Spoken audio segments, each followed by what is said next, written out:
In this video, we will be taking a look at an alternative WICSO scenario where the Italian Union survives World War II.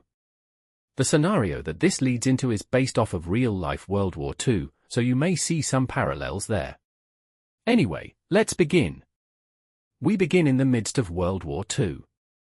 The European powers are beginning to see heavy losses, and their populations are not in favor of the war.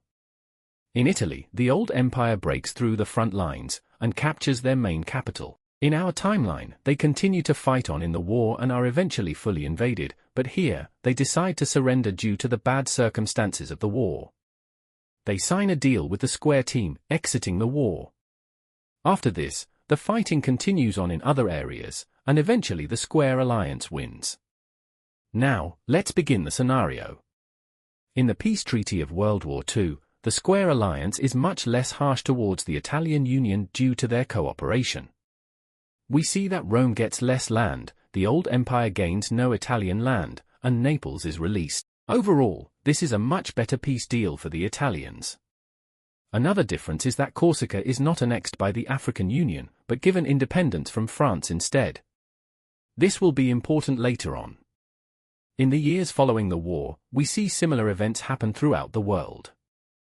However, in the Italian Union, extremism is growing. The National Socialist Party begins to see a rise in support, as they use the fact that the government surrendered early as a sign of weakness. They feel they should have fought on to the end. Their leader is a man named Giovanni Mussolini, and he is extremely popular with the people, as he is great at making speeches. When the African Union collapses, he uses this as propaganda, to say they are on the same path as this due to their weak government. Because of this, the NSDAP party wins the 1962 election, and begins to consolidate power, turning the country into the first ever fascist nation. Their first act of dominance is to begin secretly infiltrating other nations' elections. This does not lead to much success, except for one nation. The newly released Republic of Andalusia. The Italians use the fact that they are still setting up their government to easily infiltrate the elections, and a fascist party wins. The two nations then meet and set up the Cross Alliance, more commonly referred to as the Axis Alliance. These two nations then decide as their first act of friendship, they will invade a nation together. This country just so happens to be Corsica. The Italian navy surrounds the island and swiftly takes it. After, they fully annex the country. This warrants no response from the international community, except Rome, the main rival of the Italian Union. They desire the Italian Union's land, and the countries have much hate for each other. Next up, the Italian Union and Andalusia gain another ally. France. After the Second World War, France had gone on an expansive invasion up the coast into Brittany. They see a rise of fascism, and the country joins the Cross Alliance. Here, a deal is made, the division of Catalonia. The Andalusians take the Balearic Islands, and the Catalonian mainland is given to the Italian Union. Speaking of the Italian Union, they finally remove the dual capital system, as Mussolini gains full power, turning the country into the Italian Reich. Next, Italy plans an invasion of Naples. Rome, however, does not let this happen. Seeing how Italy is rapidly gaining strength, they decide to combat them. Rome sets up a conference to discuss the issue.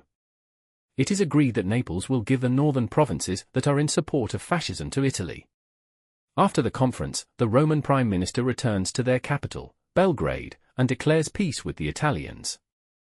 However, 1 week after the deal, Italy marches on the capital of Naples and fully annexes the country. This embarrasses the Prime Minister, who is forced to resign. After this, the Italians and the French line the border of Arles with troops. Rome responds to this by mobilizing a good portion of their military, and informing Italy that if troops enter Arles, they will be forced to declare war. Another country that echoes this same sentiment is Galicia, who in this timeline did not join the Square Alliance, as they wanted to keep hold of their resource-rich colony. They begin to supply Rome. This causes annoyance to the Cross team, however, they still begin the invasion. 2 days after, Rome declares war on the Cross Alliance. The invasion of Arles goes quick, and the Cross team quickly sends troops to fortify the Roman border, which Roman troops are crossing.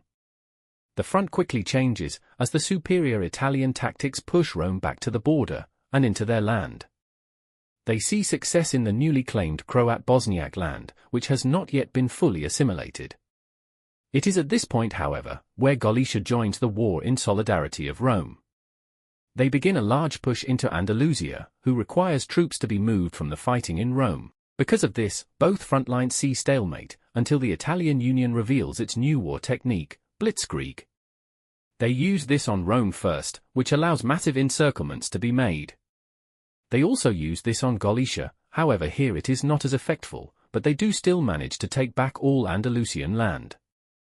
Back in Rome, they continue to be pushed back quicker and quicker. Eventually, they reach the capital, where the Battle of Belgrade is fought, leading to an Italian victory. Shortly after this, Rome surrenders. The Romans hope that this will cause Galicia to surrender, however they continue the fight. The troops that were fighting in Rome do cause an issue though, as they are pushed back. While this front is stalemated, the Italians focus elsewhere. They launch an invasion of Hungary, and quickly take it. However, this has a bad side effect, as this is a breaking point for the Farmers' Union. The two already had bad relations as they were on the complete opposite sides of the political spectrum, but this is a breaking point, as they do not like the Italians expanding on their border. The Farmers' Union quickly sends troops to the border, who hold back the Italians somewhat, however they begin to see defeats, and the communists are pushed back. Down in Galicia, the French are seeing success in the north, as they are able to gain some of the northern Iberian coast. We also see cross-team success in the Farmers' Union as they approach the capital. However, as they move on, they are finding it more and more difficult. This is because, unbeknownst to Italy, the Farmers' Union is receiving aid from their ally of the old empire. Eventually, this leads to a breaking point. When the Battle of Aradia takes place, the Farmers' Union sees a victory, and this leads to the front lines getting pushed back. In Galicia, the French and Andalusians are pushed back too, after Galicia finally sorts out their logistical issues. In the Balkans, the Farmers' Union sets out on a campaign to liberate Hungary.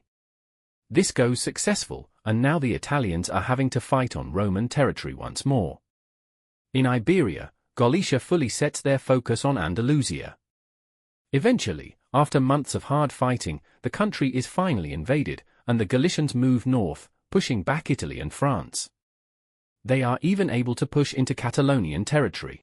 At this point, the Balkan front is going very badly for Italy, and they make the decision to retreat after Belgrade is captured. From here, the Farmers' Union and Galicia create a plan to attack France and Italy from two sides. After a fierce battle, Galicia manages to capture the capital of France.